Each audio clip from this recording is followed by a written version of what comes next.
So hi guys, परत आपण भेटतो आहे. आज आपण बनवतो आहे चिंचेची चटणी, आंबट गोड. आणि त्याच्यासाठी चिंच जी आहे ती मी 1 तास आधी भिजत घातली होती. चिंच तुम्ही अर्धा तासही भिजवू शकता. मी 1 तास भिजत घातली, जेणेकरून ती छान अशी हाताने मॅश केली तरी त्याचा पल्प वेगळा होऊन जाईल. आणि मी हाताने करते आहे, तुम्ही मिक्सरमध्ये पण करू शकता, पण जास्त मेस होऊन जातं मिक्सरमध्ये करताना. त्याच्यामुळे हातानेच करा आणि छान त्याला गाळून घ्या. त्याच्यात पाणी ॲड करा आणि थोडंसं पातळ असं बॅटर करा. मग तेल घ्या, तेलामध्ये मी बाकी काही ॲडिशनल घातलं नाही, फक्त जिरा आणि थोडंसं हिंग घातलं आहे, दॅट्स इट.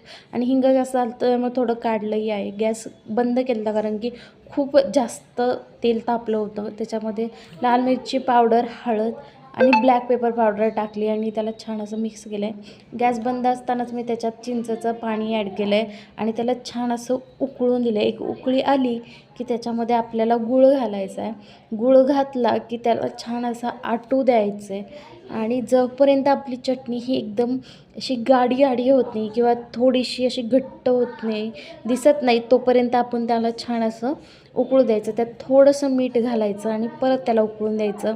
हे जे तेल दिसतंय ते नंतर तुम्हाला दिसणारही नाही. छान त्याला असं आटू द्या आणि मस्त अशी आंबट गोड चिंचेची चटणी तयार आहे. तुम्ही त्याला कुठल्याही चाटसोबत सर्व करा किंवा असंही काही खावं वाटत नसेल तर असंही खा. Yummy and tasty.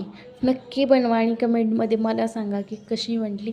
ही सगळ्यात सोपी पद्धत आहे, जी मी बनवते अशी उत्तम बनते. नक्की बनवा आणि ट्राय करा आणि कमेंटमध्ये नक्की सांगा. आणि अशाच छान छान रेसिपीजसाठी मला फॉलो नक्की करा. बाय.